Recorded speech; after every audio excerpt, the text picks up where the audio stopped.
부처님 상담법 공부를 한 날입니다. 부처님 상담법 결혼을 담당한 정인 인사 올리겠습니다. 반갑습니다. 오늘은 상담 사례의 보고인 잡암경 중심으로 상담자에 대해서 알아보도록 하겠습니다. 지난 시간에 현대 상담에 대해서 설명을 했습니다. 현대 상담에서 상담자라고 하는 사람은 내담자에게 도움을 준 사람이죠. 전문적인 지식을 가지고 교육 훈련을 받은 사람을 상담자라고 합니다. 이 상담자가 내담자는 도움을 청하는 사람이죠. 그래서 내담자가 도움을 청하는 내담자가 전문적인 교육을 받은 상담자에게 자신의 문제 해결을 위해서 고충이나 이런 것을 위해서 도움을 요청하면 전문적인 지식을 가진 상담자가 그에 부응해서 여러 가지 상담을 해주는 것을 말합니다. 그래서 주요 내용이 현대 상담은 그냥 상담하는 게 아니라 그 내담자의 생각이나 감정이나 행동 이런 것을 바른 시각에서 볼 수 있도록 생각이나 감정과 행동이 여러 가지 이유에 의해서 병이 들어 있어요. 그 병이 든 것을 관점 인식 전환을 시켜서 인식을 변화시켜서 인간적 성장을 하도록 도와주는 그런 과정을 현대 상담이라고 합니다. 심리 상담이라고 합니다. 불교 상담은 지난번 시간에 제4강 때 부처님께서는 고집멸도란 가르침을 주시면서 부처님은 사람의 마음의 병을 고치는 의사라 그랬죠. 대의왕이라 그랬고 또 위대한 상담가다. 지구상에서 그러한 위대한 상담가는 없습니다. 지금까지 없습니다. 그래서 부처님께서는 먼저 의사라 하면 먼저 사람의 병을 진단하잖아요. 그렇듯이 인간의 그 사람의 고통을 먼저 이렇게 살핍니다. 어떤 고통이 있는지를 살피죠. 그러면 그 고통의 원인이, 즉 병의 원인이 어디 있느냐 하면은 우리 중생의 병의 원인은, 마음의 고통의 원인은 어디 있습니까? 어떤 집착과 가래죠. 집착과 가래. 뭐에 대한 집착 가래냐 하는 것은 구체적으로 여러 가지 내가 좋아하는 것, 미워하는 사람들한테 좋아하는 것이 떠나는 데 대한 고통, 미워하는 사람 만드는 데 대한 고통, 원하고자 하는 것을 얻지 못하는 데 대한 고통, 살아가는 이 자체, 모든 것이 고통일 수도 있다. 그 고통이 왜 고통이라고 생각하느냐 하면은 사람들은 그 집착하기 때문입니다. 그래서 그 집착에서 벗어나는 길을 가르쳐 주셔서 만약에 집착에서 벗어나면 마음이 평안해지죠. 평안합니다. 그 상태를 우리가 멸이라고 합니다. 그리고 병으로서는 치유가 된 상태죠. 완치된 상태입니다. 그래서 완치된 상태가 멸이다. 그럼 완치로 행하는 가는 길이 있을 거다. 병을 고치는 방법이 도다. 사람의 마음을 고를 해결하는, 고에서 벗어나는 길이 도다. 그래서 그것을 우리는 도를 팔정도로 부처님께서 설명했죠. 거기에 대해서는 지난번 시간에 3강, 4강 충분하게 5강까지 설명을 다 드렸습니다. 6강에서도 설명드렸고요. 그래서 이번 7강에서는 이렇게 상담이 이루어지려면 먼저 내담자가 있어야 돼요. 그 다음에 상담을 해주는 상담자가 있어야 돼요. 그 다음에 상담자, 내담자가 서로 대면을 해야 됩니다. 대면 마주보고, 얼굴 마주보고 대면을 하는 과정이 있겠죠. 그래서 서로 말을 주고받죠. 그 세 가지 요소가 있는데 그 중에서 오늘은 뭘 한다고요? 상담자에 대한 내용을 보도록 합니다. 상담자가 중요하지요. 그래서 현대 상담자의 자격에 대해서 얘기를 하고 있는데 여러분도 화면을 한번 보시면서 보도록 하겠습니다.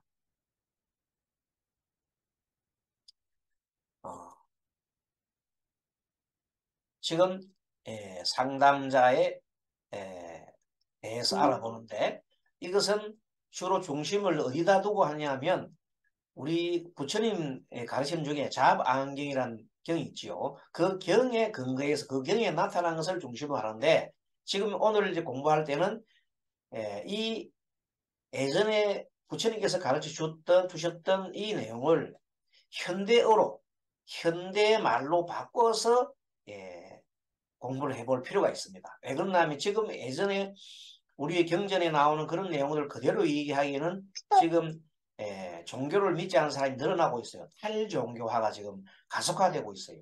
그런 분들도 이런 부처님의 가르침을 현대어로 통해서 가르치면서 다시 그분들로 하여금 불교로 이렇게 관심을 끌도록 부처님 가르침에 들어올 수 있도록 장치를 마련할 필요가 있습니다.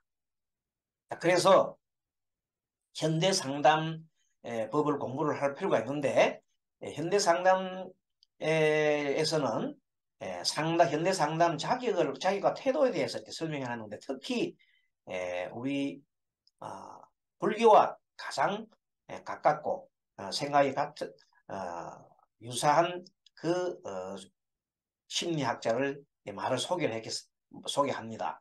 그 사람이 상담자의 자격에 대해서 인간중심 상담이라는 게 있습니다. 칼 로더스가 주창자인데 이 칼 로더스가 이렇게 얘기를 합니다. 인간관계에 대하여 민감해야 한다. 그러니까 사회적 감수성이 선천적으로 뛰어나야 한다.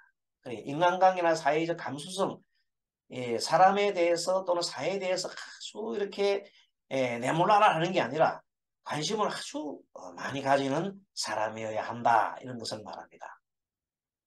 우리 부처님께서도 수행만 하시는 게 아니라 수행을 다 마치고 난 다음에는 사회에 굉장한 관심을 많이 가졌습니다. 전쟁이 일어나면 전쟁이 일어나는 데 가서 직접 전쟁을 막기도 하고 여러 가지 해결사로서 많은 활동을 하셨습니다. 부처님께서. 그 경전에 다 이렇게 곳곳에 나오고 있습니다. 상담자의 자격은 인간관계에 민감해야 한다. 그렇게 얘기했습니다. 상당한 자질은 뭐냐? 자질은 인간적 자질과 또 앞으로 밑에 나오겠습니다. 인간적 자질이 있어야 되는데 원만한 성품에 소신이 있고 인간 문제에 대한 예민한 관심을 갖고 있어야 한다. 이 말이 조금 무슨 말인가 하면 원만한 성품이라는 것은 한쪽에 자신의 주장에 너무 치우치지 않는 사람이어야 되겠죠. 자기 자신의 내 생각에 너무 치우치는 사람이 두 사람이 만나면은 그런 사람을 리더가 되면 필연적으로 이렇게 갈등이 생기게 됩니다. 그래서 원숙한 인격과 인간에 대한 관심을 바탕으로 모호한 것에 대한 인내, 감수성, 이해력, 내담자와의 대한 의사소통을 정말 해야 되죠. 그리고 감정적으로 소통이 됩니다. 그걸 우리가 심리학적으로 라포 형성한다. 그렇게 얘기를 하는데 어쨌든 내담자와 의사 및 감정소통을 능력을 갖추어야 한다. 이렇게 볼 수 있습니다. 자, 그 다음에 그 자질을 조금 더 내면적으로 들여다보면 내담자를 정말 인간적으로 존중해야 합니다. 너는 병이 들었어가 아니라 지금 그대는 생각을 잘못 생각하고 있을 뿐 그 생각하는 방법을 바꿔주면은 인식 전환을 해주면은 훌륭한 사람이 될 수 있어. 훌륭한 사람이야. 될 수 있는 게 아니라 그냥 훌륭한 사람이야. 이렇게 하는 거예요. 내담자를 인간으로 존중하고 내담자는 심한 고통을 받고 있는 사람이라는데 존중하는 마음이 있어야 한다. 이거는 부처님께서 말씀하시는 것처럼 모든 사람들은 불성이 있는데 어떤 이유에 있어서 무명에 의해서 불성을 잠시 가리고 있었기 때문에 그 광명을 보지 못할 뿐이다. 이렇게 해서 인간을 모든 사람이 불성이 있다. 모든 중생에 불성이 있다고 존중. 그보다 큰 존중이 없죠. 가장 큰 존중을 하고 있습니다. 사람이란 각자의 인생 경험, 행동 방식, 가치관이나 태도에 있어서 서로 다릅니다. 같은 사람이 없습니다. 어떤 하나의 물건을 놓고도 거기에 대해서 서로가 보는 방법이 다르거든요. 자기 입장에 따라 가지고 내가 행정부의 입장에 있느냐, 내가 국회의원이냐, 또는 또 제3의 사법부에 있느냐에 따라 가지고 그 사람들의 사고방식이 틀릴 수밖에 없어요. 근데 그거를 너는 왜 그렇게 쳇바퀴 생각 못하니? 하고 서로를 비판하고 이렇게 하면은 서로 갈등이 생겨서 서로 싸우게 됩니다. 그러니까 서로가 먼저 중요한 게 뭐냐면 서로 다르다는 것을 너그럽게 이렇게 포용할 수 있어야 돼요. 너그럽게 인정하고 받아들일 수 있어야 된다는 겁니다. 내담자의 차이를 깊이 수용할 수 있는 포용성을 가지는 게 중요합니다. 그래서 부처님께서는 모든 그 내담자, 많은 그 중생들의 그 차이가, 생각의 차이가 다르다는 것을 이미 부처님께서는 확실하게 알고 계십니다. 그러니까 거기에 따라서 맞는 법을 설하기 때문에 8만 4천 법문이 나오는 겁니다. 그 사람의 눈높이에 맞춰서 경을 설했거든요. 그러니까 수많은 경전이 나오게 됩니다. 그래서 여기서 가장 중요한 것은 이 인생에 있어가 철이 일어나는 것은 세상 사람들의 인생 경험이 다 다르고 또 가치관 태도가 다르다는 것을 인정을 해야 됩니다. 그 존중하는 것이 철드는 겁니다. 이것을 우리는 평등성의 원칙이라고 합니다. 이것은 개인뿐만 아니고 국가 간에도 필요하고 우리 국가 내에도 필요하고 심지어는 우리 법륜정이라는 조직에도 필요한 겁니다. 그러니까 내가 어떤 위치에 있거나 어떤 위치에 있든지 간에 자기 생각에 함몰하면 빠져 있으면 다른 사람의 생각이 보이지 않습니다. 그럼 항상 나는 옳지요. 그럼 상대는 항상 나쁘잖아요. 그러면 결론적으로 대립이 생기고 불화의 원인이 생기는 겁니다. 그래서 항상 자신을 되돌아봐야 돼요. 내가 지금 생각하는 것이 이것이 과연 맞나 옳으냐가 아니라 상대는 어떤 생각에서 저렇게 하지? 나는 어떤 생각을 하지? 이렇게 원래 옳고 그름은 없습니다. 뭐가 있어요? 생각이 다를 뿐입니다. 이것을 철저하게 우리가 아는 것이 정도라는 겁니다. 만일 그렇지 않고 시비를 가리면 그거는 이미 시비를 가리는 순간 불법이 아닙니다. 시비를 벗어나야 하는 겁니다. 그럼 어떻게 합니까? 항상 다르다는 것에 관심을 기울여주면서 다른 것을 다르기 때문에 서로 조정을 해야 되잖아요. 화합하고. 그 조금씩 양보를 해야 돼요. 모든 내 주장을 내 생각이 옳다고 계속 하는 것보다 다른 사람과 생각을 조금 이해를 하면서 그렇게 해서 조금씩 양보를 하는 것이 중요한 겁니다. 그랬을 때 정말로 성숙된 리더가 될 수 있거든요. 그것을 우리가 더 생각을 해야 하는 겁니다. 자, 장기 목표를 가지고 일할 수 있는 끈기와 자기 활동의 즉각적인 효과나 즉각적인 보상을 유보할 수 있는 역량을 지고 있습니다. 그러니까 내가 이게 잘했으니까 바로 뭐를 달라 이렇게 하지 않은 게 아니라 그 보상을 유보할 줄 아는 사람이 성숙된 사람이라는 겁니다. 자, 상담에서 행동의 변화를 가져오게 하는 주체는 결국은 뭐 내담자예요, 내담자. 내담자 스스로가 그래 되는 거예요. 내담자가 아니고 상담자는 내담자가 그렇게 변할 수 있도록 도와주는 거지 상담자가 내담자를 완전하게 이렇게 바꿀 수 있도록 할 수는 없어요. 쉽게 말하면 밥을 먹는데 상담자가 밥을 아무리 먹어봐야 내담자 배가 안 부르는 거예요. 그럼 어떻게 해요? 내담자가 밥을 먹도록 여러 가지 도와줘야 하는 거예요. 그래서 상담자는 내담자를 대할 때 어느 정도 수동적인 태도로서 대하는 것이 좋고 그렇게 함으로써 만족할 줄도 알고 적극적으로 내담자를 조종하는 식의 개입은 좀 덜해야 합니다. 적극적으로 막 바꾸려고 노력하면 반드시 뭐가 생겨요? 큰 반발이 생깁니다. 그래서 어떤 개혁을 위해서 뭐 교육개혁이나 뭐 행정개혁이나 계획을 위해서 노력할 때 주의할 것은 너무 적극적으로 막 일할 때 다른 사람 따라오지 않을 때 끌고 나가면은 불효감이 필연적으로 생긴다는 겁니다. 그래서 그것까지 감안해서 계획을 하시는 분은 그렇게 하는 것이 좋지 않을까 하는 생각입니다.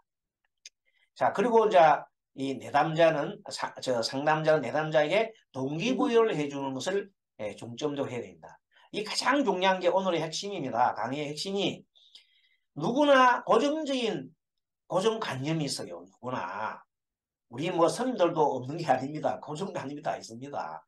그래서 이 자신의 고정관념에서 벗어나 자신과 상대를 이렇게 바라볼 수 있는 가만히 저 저자가 얘기하는 것이 무슨 뜻인가? 나는 뭘 생각하고 있었는가? 이렇게 항상 좀 거리를 두고 이렇게 객관적으로 볼 때 그것이 중도적인 서로를 객관적으로 바라보는 것이 중도입니다. 내 쪽에 집착해서 바라보면 집착이고 상대 쪽에 너무 집착해서 바라봐도 그것도 집착입니다. 그럼 어떻게 해야 됩니까? 서로가 거리를 두고 이렇게 바라볼 때 중도적인 입장에서 바라볼 수 있으면 좋습니다.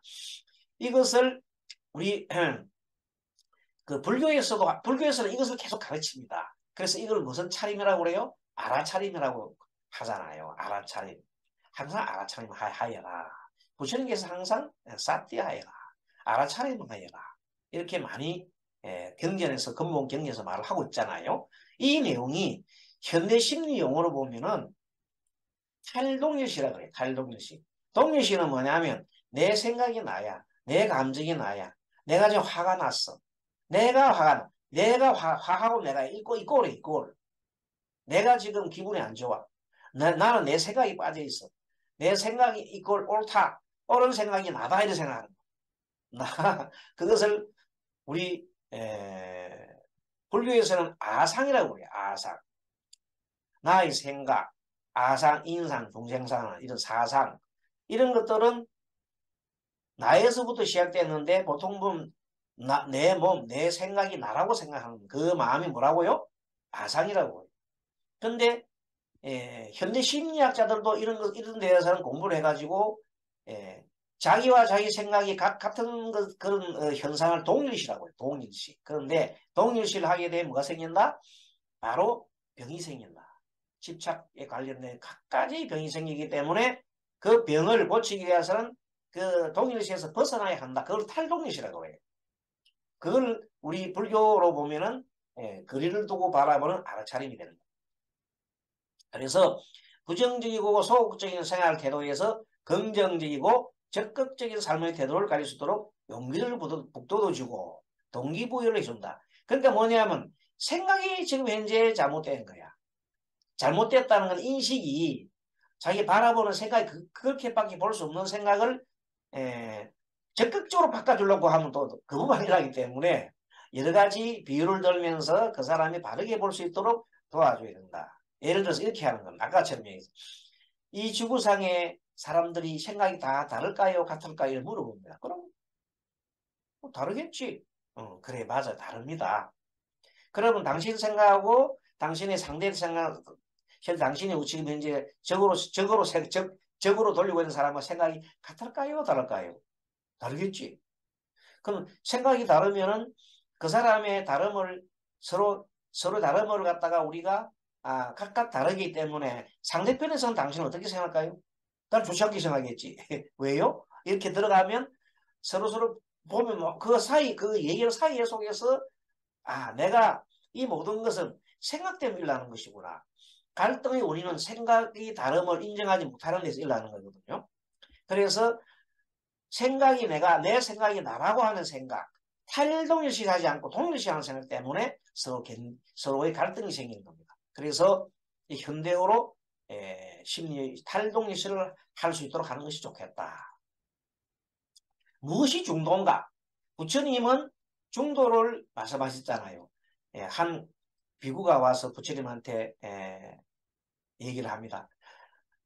저는 이제 그만두고 공부도 안 되고 다른 사람은 다 지금 뭐 공부를 잘해서 뭐가 어떻게 됐다 하는데 나는 아직까지 아무런 감동도 안 들어오고 또 아무런 뭐 그런 발전도 없고 해서 나는 희망이 없어 보입니다. 차라리 집으로 돌아가서 예, 열심히 일하고 부처님한테 공양 올리고 막 그렇게 하면서 살아가겠습니다.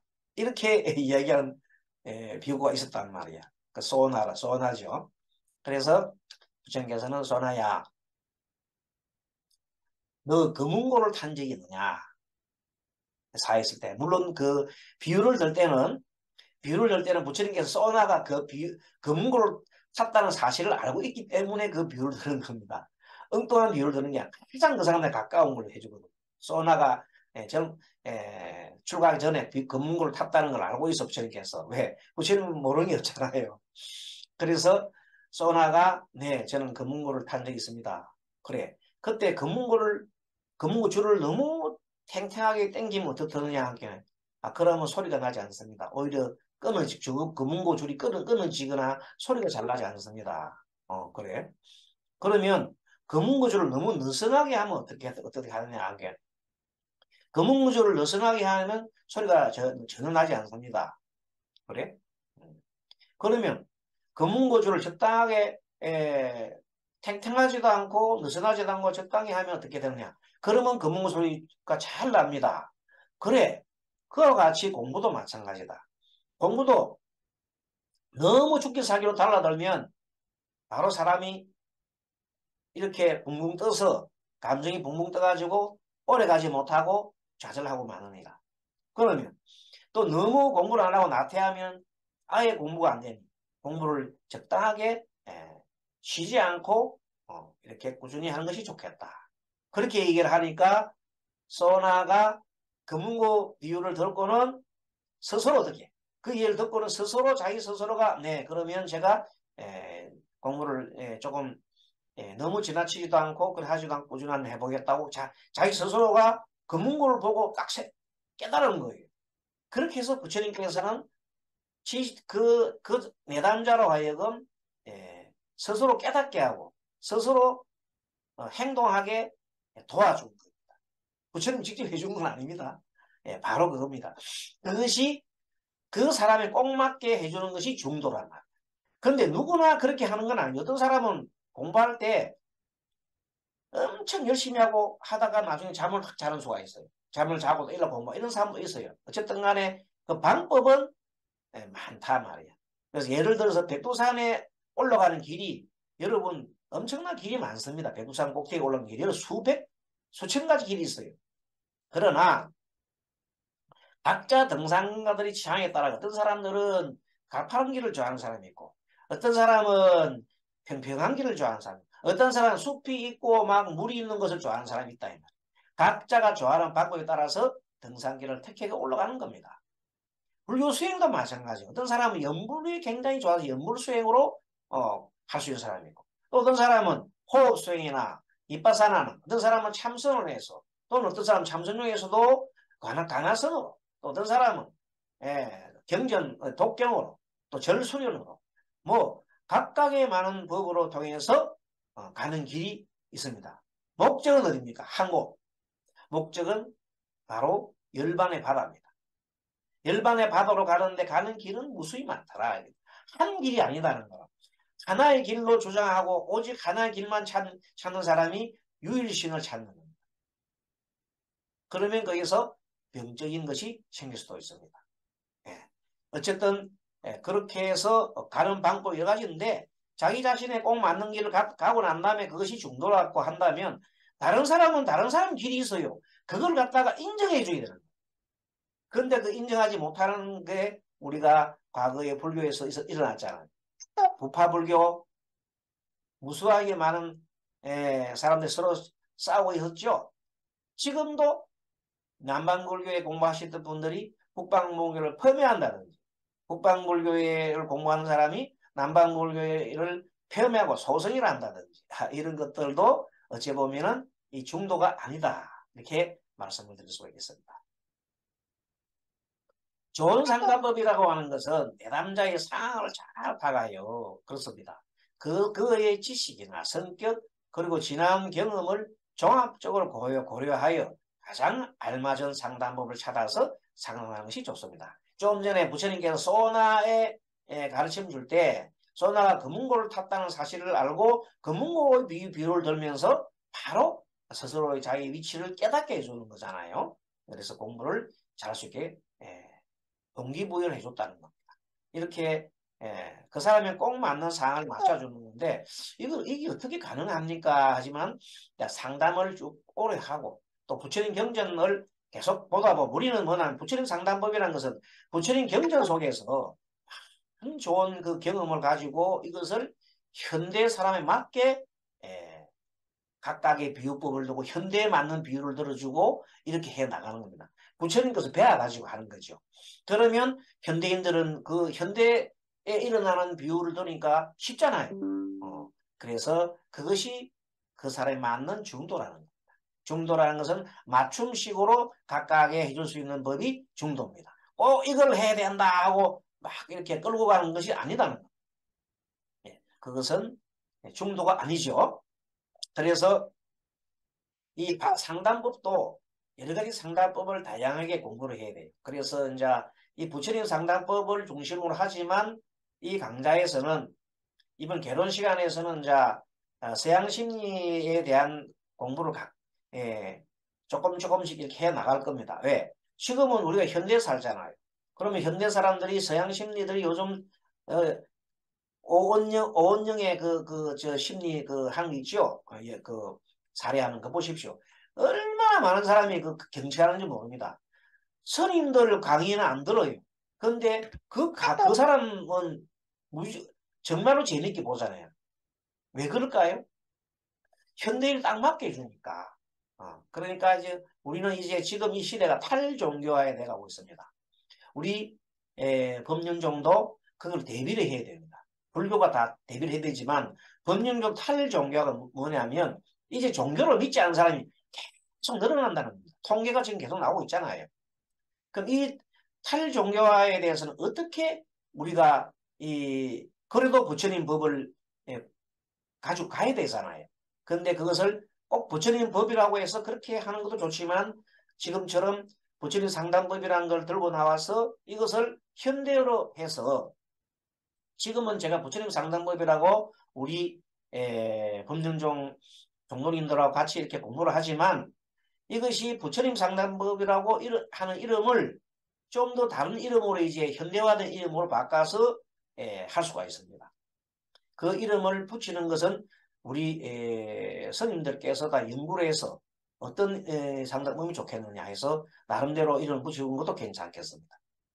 아무튼 이렇게 해서 상담법에 참고로 말씀드리면 스님이 그 사주 명리에 대해서 공부를 많이 하고 강의를 많이 한 적이 있습니다. 그래서 지금은 대학원에서 사주 심리학이라고 해서 강의를 하고 있습니다. 그게 심리적인 관점에서 강의를 하되 그 속에 들어가는 내용들은 뭐냐면 변화의 원리와 관계의 원리를 강의를 합니다. 그럼 뭡니까? 변화의 원리라는 것은 무상의 원리요. 관계의 원리라는 것은 인연법입니다. 그러니 그 사람들한테 무상과 무상의 원리하고 그 원리를 얘기하면 갑자기 머릿속에 그냥 갑자기 그 얘기만 들으면 사람들이 고개를 돌리버립니다. 왜? 불교를 믿지 않으니까. 그런 사람한테 관계의 법칙과 또 변화의 원리를 얘기하면 귀가 쫑긋하거든. 왜?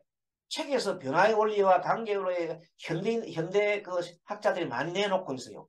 불교를 벤치마킹 해가지고. 그러니까 우리도 그 사람들한테 예를 들어서 장로가 원래는 우리 불교 용어인데 이렇게 이웃 종교가 장로를 쓰고 있잖아요.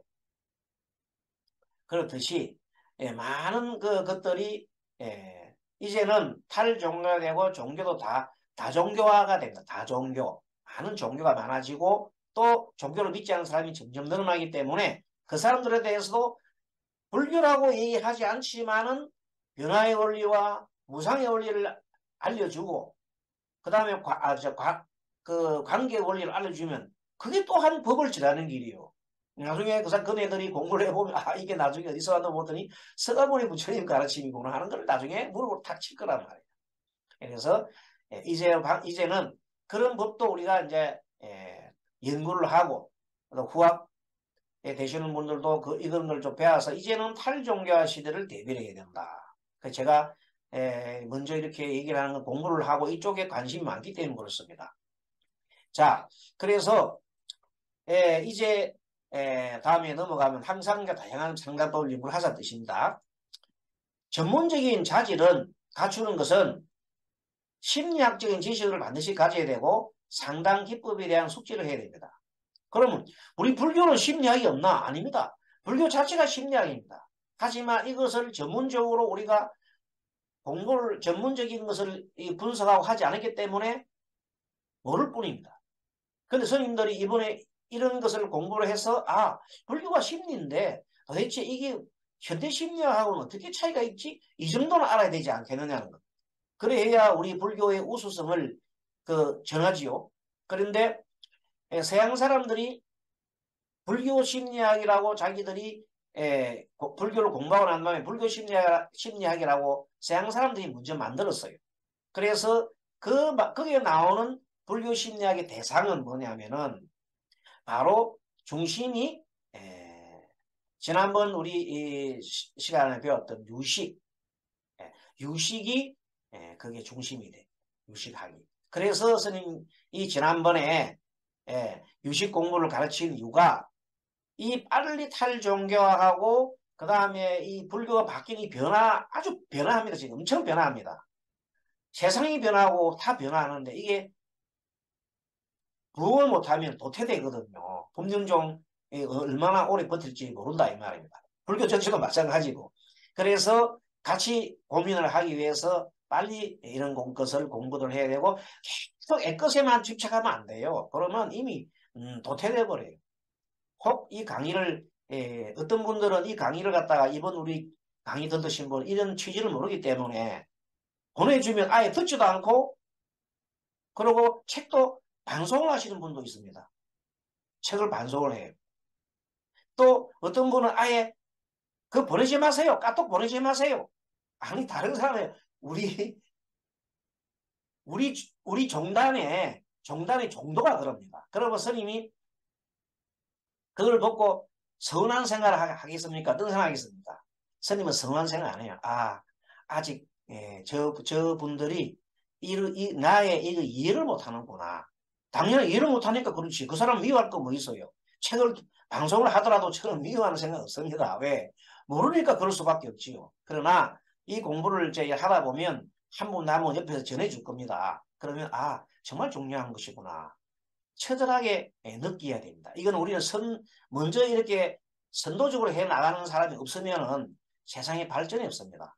우리 종단도 이번에 와서 제가 이 교육원장을 맡으면서 하는 이유가 뭔가 하면은 빨리 우리 종단도 현대에 맞춰서 변화해 나가는 그런데 지금 스님들이 바로 바뀔 수가 없다면은 제사를 길러야 되는 거예요.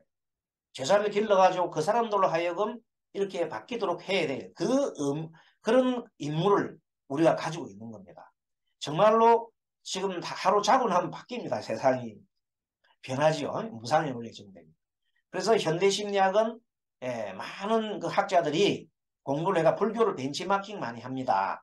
그래가지고 결국 현대심리학이나 현대상담학이 불교를 벤치마킹에 나오는데 정작 우리 불교를 불교의 수행자들은 몰라요. 잘 모른단 말이에요. 그럼 어떻게 되겠어요? 결국 나중에 오원영 박사 이런 분들한테 많은 사람 다 모이는데 스님들한테는 경청하는 사람이 하나도 없다는 겁니다. 앞으로 그것이 가속화됩니다. 그거는 제 얘기가 아니고 유명한 미래학자들이 지금 얘기를 하고 있습니다. 그러니까 그게 우리가 부응을 해야 되겠죠. 그래서 불교 심리학과 불교 상담법은 이런 차원에서 기존에 갖고 있는 우리 부처님의 경전을 중심으로 해요. 특히 이제 지금 제가 강의한 내용은 잡안경을 중심으로 하는데 여러분들이 만약에 그 공부를 많이 해가지고 뭐 화엄경을 중심으로 해서 그렇게 연구를 해도 되고 모든 경제를 연구해서도 그 속에 나오는 내담자와 부처님과의 관계에서 이렇게 서로 문답해가는 그런 게 좋은 게 많이 있어. 그런 것을 벤치마킹 하든지 또 여러 가지 비유 등 것을 가지고 만든다든지 이렇게 해도 됩니다. 밑에 5번, 6번은 뭐 여러분들 뭐 큰 신경 안 써도 되고 요거는 참고로 말씀드립니다. 제가 사두심리를 강의를 하기 때문에 사두심리의 강의를 하기 때문에 여기에서 이런 것도 심상학이라는 것은 우리가 말하는 관상이에요. 관상이 달마께서 하는 달마 신법도 있고 또 여러 가지 그 신법이 있는데 이것은 관상이라는 것은 사람의 우리가 80조고 30 이요 상이 있잖아요. 그게 만들어진 원리가 사람의 마음이 바뀌면 그에 따라서 뭐가 바뀌어요? 얼굴이 바뀐다는 거예요. 그래서 제가 예전에 40대 초반에 엄청 얼굴이 형편이 없었어요. 그때 한 70쪽을 먹은 노인처럼 보였는데 이 불교 수행을 좀 정진하면서 하다 보니까 얼굴이 새로 동안으로 바뀌더라고요. 그래서 부처님 스님 되고 나면 머리 감고 나면 얼굴이 막 바뀐다 그러잖아요. 그 원리가 바로 이런 마음이 변하면 상호도 바뀐다는 원리입니다. 자, 그런 거 또 시간이 나서 여러분들이 궁금하면은 그런 쪽에 공부를 해보십시오. 자, 그 다음에 상담자로서의 필요한 태도. 이건 칼 로저스가 참으로 잘 지적해 놨습니다. 아까 말한 칼 로저스 인간중심주의거든요. 그 자기가 심리학 학파가 여러 가지가 있어요. 많은 학파가 있는데 이 중에서 제가 칼 로저스를 택한 것은 너무 우리 불교하고 추구하는 바가 비슷하기 때문에 이것을 했습니다. 아마 칼 로저스가 불교를 벤치마킹한 것 같아요. 객관성, 도를 지나치지 않는 공감 능력, 진정으로 수용적이고 관심을 가지는 태도, 깊은 예의심이 있어. 이게 뭔가 하면요. 사람과 사람과 사이에도 너무 감정에 이입을, 물론 서로가 이렇게 동화를 해야 돼요. 서로가 마음을 통해놓고 하기 위해서 라포 형성을 하기 위해서는 친밀감 형성하기 위해서는 서로가 진정하게 공감을 이렇게 소통하고, 이렇게 할 필요는 있지만, 그렇다 해서 그쪽으로 빠지면 안 돼요. 그쪽에 빠지면은 또다시 내가 역전의 현상이 일어나서 내가 병이 걸리는 것, 자칫 잘못하면. 그래서 상담자가 병이 걸릴 수 있기 때문에 상담자는 내담자에 빠지도 안 되고, 그렇다 해서, 관심을 가지되 객관성을 가지고 이렇게 봐야 됩니다. 그래서 객관성입니다. 또, 내담자에 대한 존경을 해야 됩니다. 내담자를 바라볼 때, 내담자를 바꿔야 되겠다 하고 이렇게 계속 생각하고 하면 안 돼요. 그렇게 하면 나의 집착이 일어나잖아. 그러지 않고, 아까 부처님께서 말씀하시듯이 있는 사실 그대로 써놔야 그대가 금붕고를 탐정이 있느냐 이렇게 객관적 사실이잖아. 있다 하면 그때그때 객관적 사실 물었잖아요. 그래 물으면서 비유를 하면서 스스로 깨닫게 해주잖아요. 이런 자세가 필요하다는 거예요. 그래서 내담자의 적응 수준을 기꺼이 수용하고 내담자 스스로 해결책을 찾아갈 수 있도록 자유를 기꺼이 줘야 한다. 그래서 제가 상담을 할 때 많은 분들이 상담을 할 때도 항상 이런 데 유의를 해서 답은 스스로가 찾도록 유도를 해줍니다. 그러면 나중에 처음에는 그분들이 내가 어떻게 이렇게 하다가도 고개를 끄덕 하면 알겠습니다. 제가 한번 곰곰이 생각해 보겠습니다. 이렇게 돌아갑니다. 그럼 나중에 답을 탁 찾았어요. 전화가 와가지고 제가 이렇게 하니까 잘 되네요. 이 길이 내가 최선의 길 같은데 어떻게 생각했으니? 그럼 그때는 격려 지지해줍니다. 잘했습니다. 그렇게 하시면 반드시 성사가 될 겁니다. 이렇게 딱 하면 실제 성사 되거든요. 그렇게 해서 모든 것을 스님이 만들어 주려고 하는 그런 것은 아니다는 겁니다. 상담법이 현재 상담법에서 보는 겁니다. 그래서 예를 들어서 한번 들어보겠습니다. 요거는 백화점에 의류를 파는 영업사원이 손님을 상대할 때 예입니다. 고기 옷을 골랐어요. 자기 판단할 때 마음이 들지 않아가지고 그 고객이 고른 건데 누가 판단했어요? 아니 영업사원이 판단한 거야. 그것은 손님이 어울리지 않습니다. 이렇게 얘기하는 수도 있어요. 그건 굉장히 좋지 않아요. 어떻게 해야 됩니까? 이 경우는 그 사람이 생뚱맞은 옷을 골랐다 합시다. 그래도 그것을 보고, 그거 손님한테 안 어울려 이렇게 하지 말라는 겁니다. 고객님, 그 옷도 무난하지만 저쪽 옷이 더 잘 어울리는 것 같아. 이렇게 살짝 옵션을 주라는 겁니다. 부처님께서는 이 옵션을 참 잘하십니다. 항상 얘기할 때 옵션을 달아서 얘기합니다. 그래서 옵션 달 때는 항상 이렇게 얘기합니다. 그래, 자네 말이 옳다고 하자. 이렇게 얘기를 잘 하십니다. 어떤 비구가 와서 부처님한테 와서 얘기를 합니다. 부처님, 제가 듣기로 이 외도들은 갱지저강에서 목욕만 하면은 모든 죄를 사하고 천상에 태어난다고 하는데 그게 사실입니까? 하고 이렇게 질문했습니다. 그때 부처님께서는 그 얼토당토 하지 않은 소리 하지 마. 이렇게 절대 얘기를 합니다. 부처님께 어떻게 하냐면 빙그레 웃으면서 그래. 그때는 이름이 비구 이름이 가민입니다. 가민이야. 그래. 가민이 말이 옳다고 하자. 여기 살짝 뭐 옵션을 달아서 그럽니다. 옳다고 하자. 그렇게 옳다고 하면 갱지저강에 있는 물고기들이 모두 천상에 태어났겠구나. 물을 항상 모욕하면 천상에 태어난다 해서 물고기들이 천상에 태어났지 않느냐 이 말이에요. 그런데도 불구하고 물고기들은 천상에 태어났으니까 아직까지 강에 삽니까? 강에 다 살잖아요. 그게 말이 안 맞잖아요.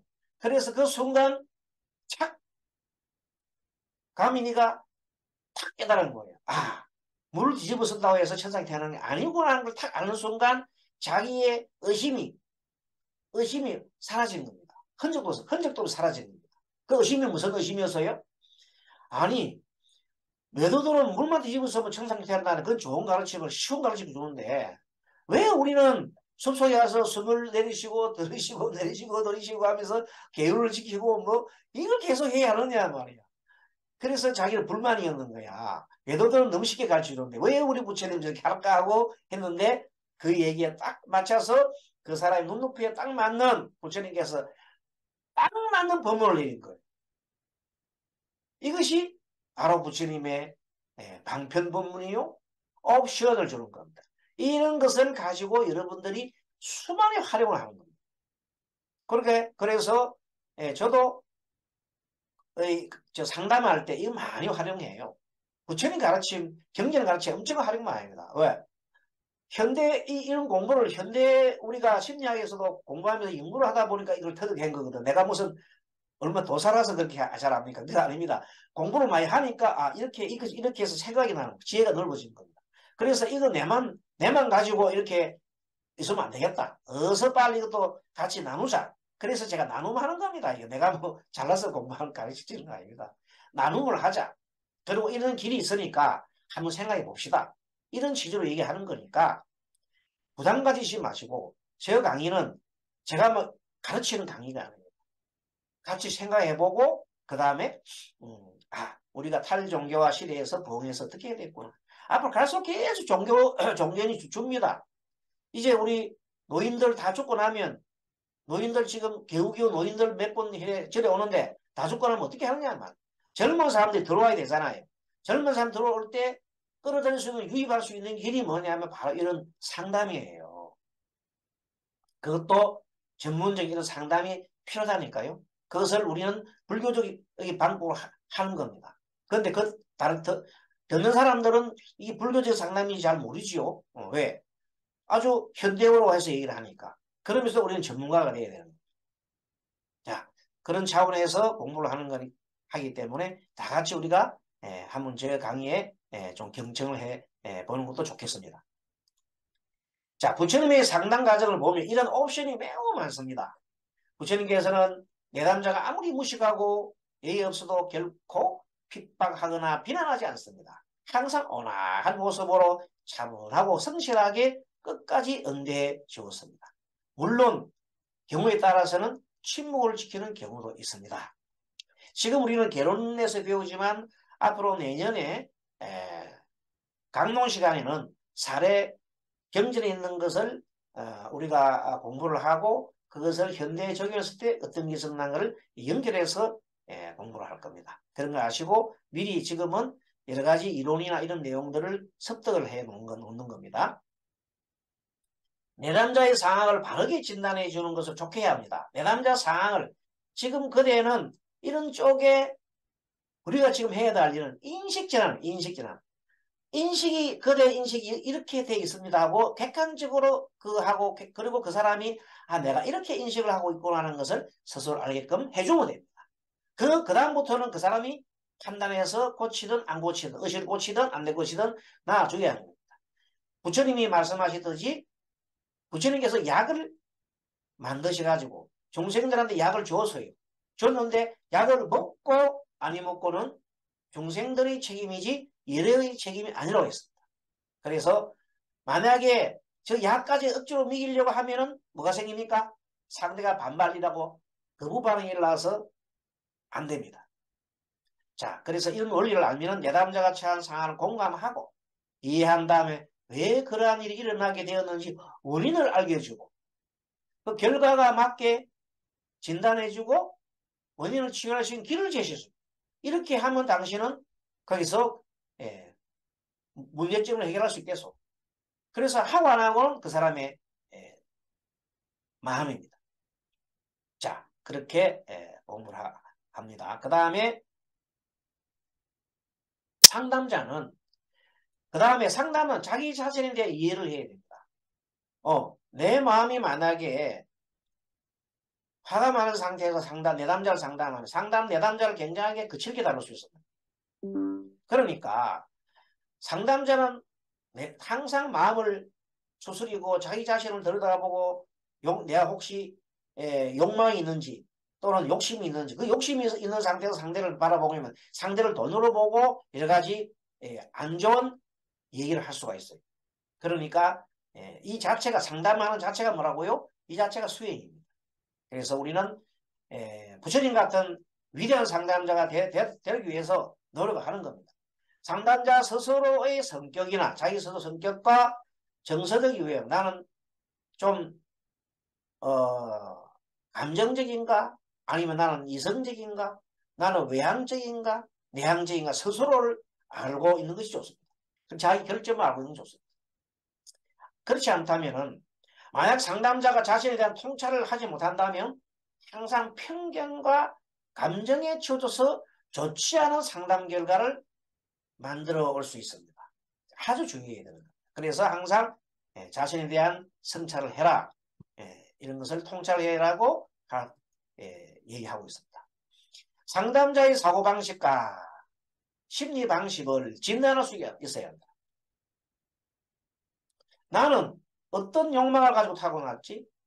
어떤 성격이지? 어떤 습성을 갖고 있지? 나는 어떤 사고방식을 가지고 있지?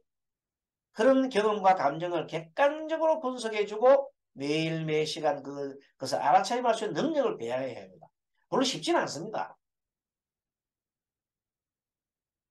이를 위해서는 불교의 호흡법, 비파사나 또 현대심리학 또는 심상학, 관상학입니다. 또는 마음의 흐름을 체크해보는 거. 마음의 흐름을 어떤 마음은 항상 자기 마음을 체크해보고 내가 봄철 마음과 가을철 마음이 어떻던가 여름과 겨울 어떻던가 날씨도 아침 일찍 내 마음이 어떤 마음이던가 낮에는 어떤 마음이고 저녁에 어떤 마음인가 이것을 관찰하라는 것.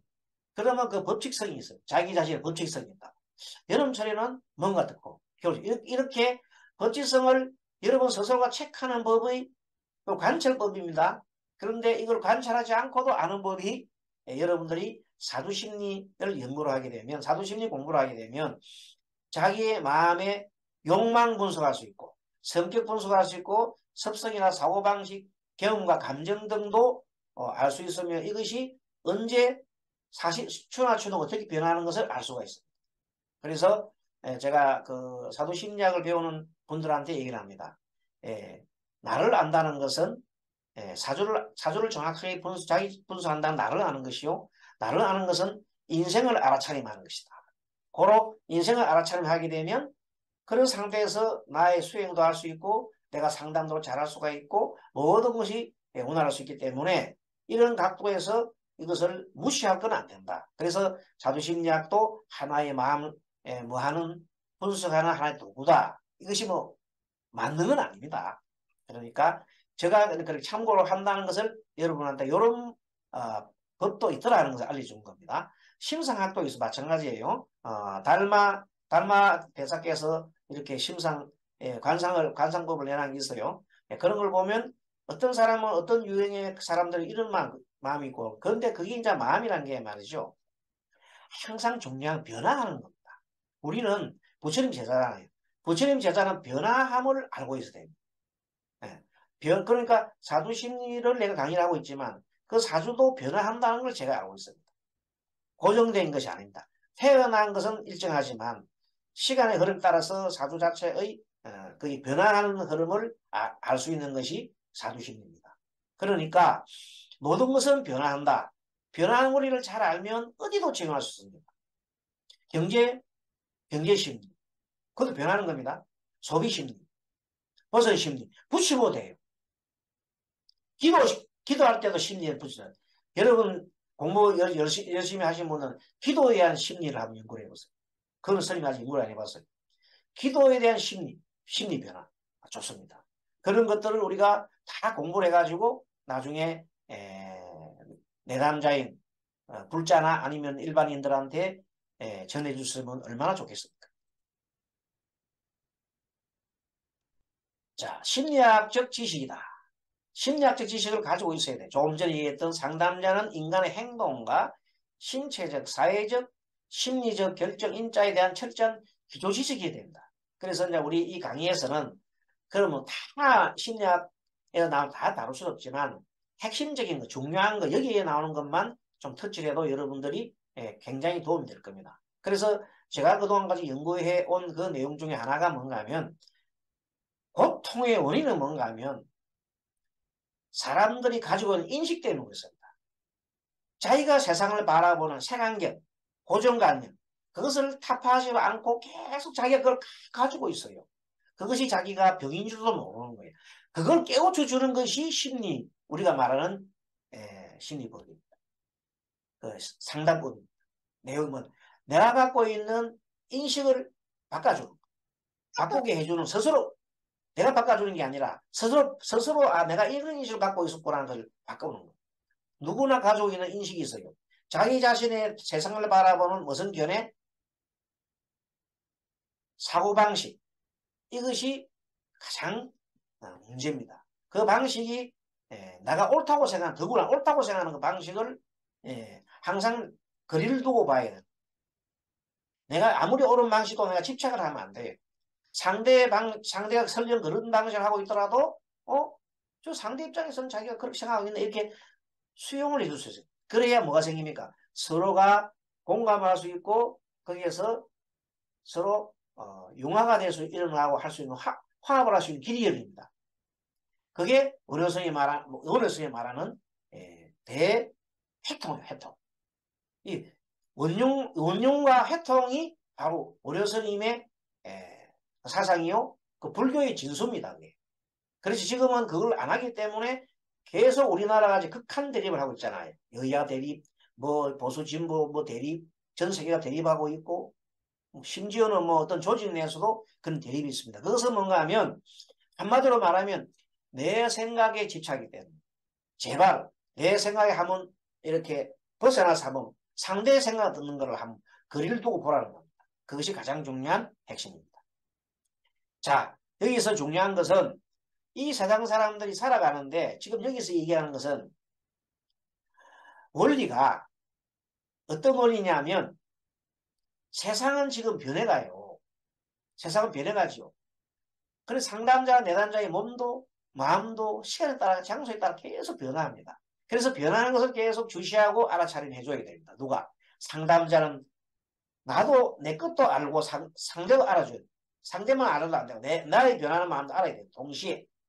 그래서 세상은 변화한다.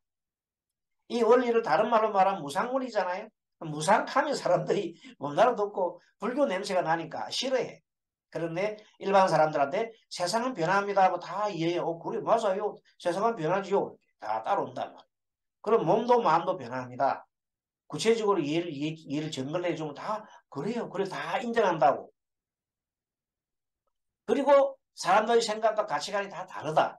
아까 무수 얘기했지요. 지금은 70억 정도, 70억, 60억이 70억이죠. 70억 인구 중 똑같은 생각과 같은 사고방식 가진 사람 한 사람도 없다는 거예요. 이거 모르고 계속 내 생각에 집착하면 그것은 철이 없다. 이렇게 볼 수 있습니다. 심지어 한날 한시에 부모로부터 태어난 아이도 그 성격이 다르고 다 다르고 운 또한 다르게 흘러간다는 것이 중요한 겁니다. 그래서 요즘 사람들은 이런 이치를 모르기 때문에 세대 간 또는 뭐 갈등이 엄청 많죠. 이런 것들을 참고로 하고 또 남자와 여자는 근본적 사고방식 차이가 있습니다. 그래서 남자와 여자의 근본적 사고방식 차이 있는 데 대해서 금성에서 온 남자 화성에서 온 여자 그렇습니까? 그런 것을 책도 있고 그런 내용들을 좀 공부를 해두는 것이 좋겠습니다. 그 다음에 유아기, 사춘기, 청소년기, 장년기, 노년기의 심리가 다릅니다. 같은 사람이라도 어떤 대상을 만나는가에 따라 심리가 달라집니다. 부자와 가난한 사람, 상사와 부하들의 위치에 따라서 사고방식이 달라집니다. 자기가 위치한 자리에 따라 틀린다니까. 예를 들어서 우리 조직 같으면은 총무원장의 자리하고 또는 종회의장이나 사족원장이나 그 각각 자리에 따라서 자신의 마음이 틀려질 수 있습니다. 그걸 여러분 잘 생각해야 됩니다. 그거는 조직이 부여한 어떤 위치에 대해서 자기 스스로가 나는 이꼴 총무원장이다. 나는 이꼴 종회의장이다. 나는 사족원장 이렇게 딱 스스로를 그렇게 묶어놓는 순간 모두 생각이 그렇게 짜맞춰지게 하는 겁니다. 그래서 한 번은 상대의 입장에서 생각을 해야 서로가 화합할 수 있는 길이 열린다는 것을 한번 이 공부를 통해서 한번 생각해 보자는 거예요. 자, 그 다음에 자신의 욕구를 충족할 수 없을 때는 짜증을 부리고 화를 냅니다. 내담자가 자신의 생각과 판단과 다른 상담을 해주면 화를 내는 사람도 있어요. 심지어 자기 얘기를 시컷 하다가 상담을 잘 받고 한다는 내담자도 있어요. 상담받으러 왔다가 자기 얘기만 시컷 하고 난 다음에 갈 때 아이고 스님 너무 오늘 훌륭한 상담 받고 가면 이렇게 하는 사람도 흔히들 있다. 이걸 보면 우리는 상담이라 하는 것은 들어주는 것도 상담이다. 좋습니다. 세상 사람들이 자기 마음 같지 않다고 붕괴하는 사람은 아직까지 덜 성숙된 사람이다. 이걸 어덜트라고 어덜트. 덜 성숙한 어른이다. 결혼한 지 얼마 되지 않아 이혼하는 사람들 대부분이 상대 입장을 헤아려주지 않고 자기 생각만 되풀이하는 겁니다. 그래서 상대를 미워하다가 결국은 헤어지죠. 그런 거. 또 극도로 성하면 반드시 she한다. 이 이치를 알아야 됩니다. 그래서 여러분들 이 이치를 알면 여러분 여러 가지 도움됩니다. 그리고 아주 어려운 사람들한테는 혹독한 겨울이 지나면 새봄이 옵니다. 그렇듯이 우리 너무 기죽지 말아요. 이렇게 얘기해 줄 수도 있고 너무 또 지금 현재 막 잘 나가는 사람 있잖아요. 그런 사람한테는 또 언젠가 또 어려움이 올 수도 있기 때문에 미리 대비를 해놓는 것도 좋겠습니다. 이런 것도 필요합니다. 요 내용들 여러분들 읽어보십시오.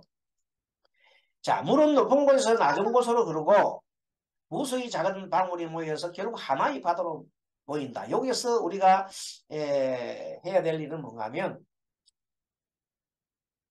작은 물방울이라도 모이면 엄청 큰 힘이 될 수가 있어요.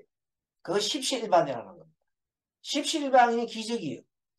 그래서 이 십시일반을 활용해서 우리가 불사를 하잖아요. 절에서 불사를 하죠. 큰 분들한테 돈 몇 명한테 큰 돈을 받아 뽑으면 별 도움이 안 됩니다. 십시일반이 도의 원리요. 그러면 우리 예를 들어서 종단을 어떻게 잘 활용하려면 어떻게 해요? 십시일반 많은 분들한테 다 호응을 받게 하는 일이 도의 원리죠. 몇 사람한테 하나 받아가지고 그거 가지고 종단을 갖다 운영한다든지 그거는 노예 원리에 좀 벗어나지 않나 제 생각입니다. 이거는 제 사견입니다. 그러니까 모든 사람들의 공통된 걸 모아서 이렇게 해 나가는 것이 어떨까 하는 제 생각입니다. 이건 제 사견입니다. 또 자연 법칙에 관성의 법칙이 사회 법칙에 그대로 적용되는데 이것이 우리 습관입니다.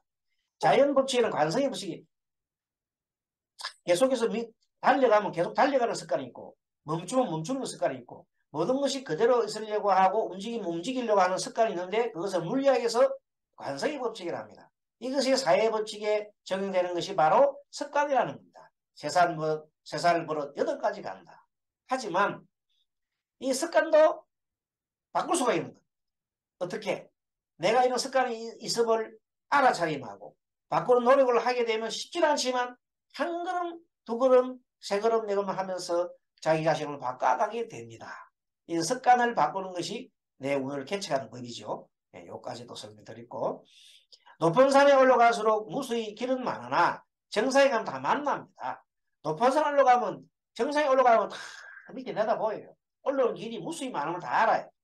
그런데 올라가기 전에는 전부 자기 길 따라 올라갈 때는 내 길이 최고인 줄 알아. 그래서 막 다른 길로 가는 사람 보고 야 하고 막 뭐라 하고 글로 가면 안 돼 하고 뭐라 합니다. 그 중에서도 예, 우리 이웃 종교인 그 종교는 자기 길만 오직 옳다고 막 주장하는 종교 하나 있죠. 뭐 다른 얘기 알겠습니다. 여러분들은 심리하시겠죠. 예, 그렇게 해서 예, 유일신을 예, 정말로 믿고 그것이 모든 것이 다다고 막 이래 하면은 필연적으로 자기와 다른 생각 가진 사람하고 전쟁이 일어납니다. 세계 평화가 깨집니다. 그것은 바람직하지 않고 불교의 그 입장에서 생각해 보면 그것은 중도가 아니고 한쪽으로 치우치는 겁니다. 그건 도가 아닙니다. 그거는 하나의 집착일 뿐입니다. 생각과 사고방식이 다 다르지만 최선을 다하여 나아가면 결국 한 곳에서 만나지요. 우리 수행 방법이 달라도 결국 다 만나는 곳이 하나 만나는 곳이 어디입니까? 열반이라는 곳입니다. 열반. 예.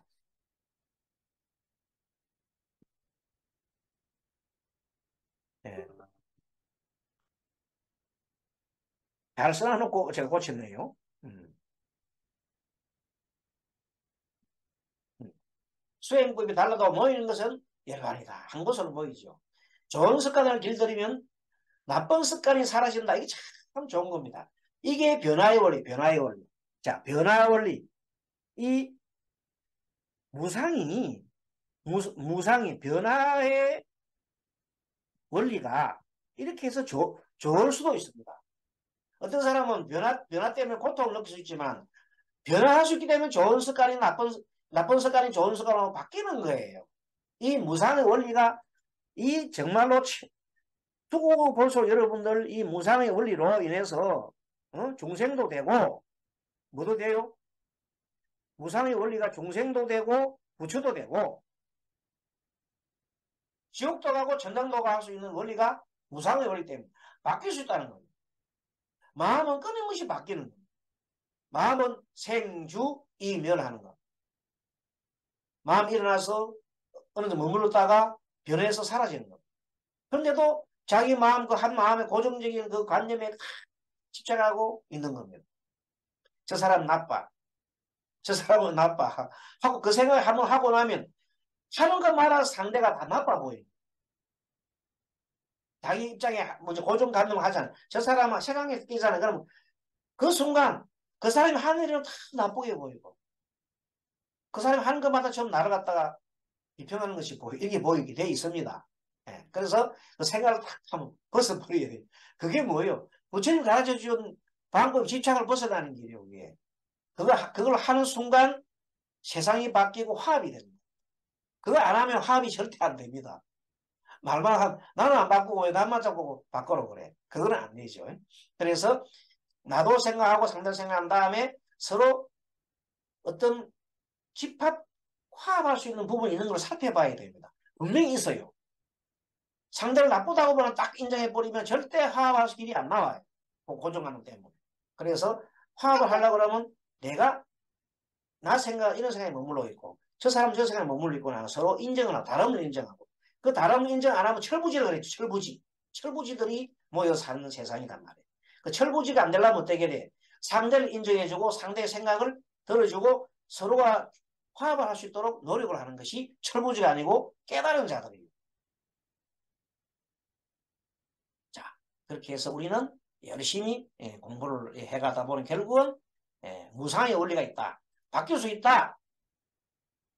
우리 대한민국도 훌륭하게 바뀔 수 있고 우리 종단도 바뀔 수 있고 어떻게 훌륭하게 바뀔 수 있다. 그래서 그 원리가 오늘 강의 핵심은 무상의 원리를 확실하게 깨달으면 이 바꿀 수 있는 거구나. 습관 바꾸고 내가 생각하는 인식을 바꾸면 되는 거구나.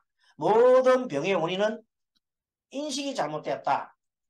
고집 멸도하잖아요. 고통의 원인은 집이잖아요. 집은 뭐냐? 집착은 내가 생각하는 것이 옳다는 생각에 집착하는 거예요. 그냥 집하면 막연하잖아요. 가래 집착은 뭐냐? 내가 생각하는 것이 옳다는 생각에 집착하는 것이 바로 무상의 원리와 전혀 반대죠. 무상의 원리와 전혀 반대. 왜? 그 생각은 변할 수 있는 거예요. 내 집착 안 놓는 순간 변해가는 거예요. 그럼 내가 해탈열만 하는 거예요. 화합하는 거예요. 평화가 이루어지는 거예요. 그래서 그걸 모르면은 쉬운 길 있는데도 늘 싸운다. 늘 불행하게 우리가 살고 있다. 오늘날 우리 대한민국처럼.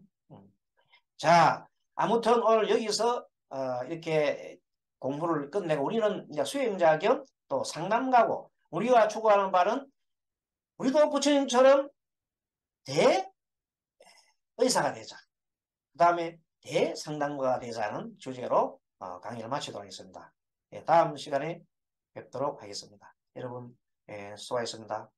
우리 모두 성불합시다. 감사합니다.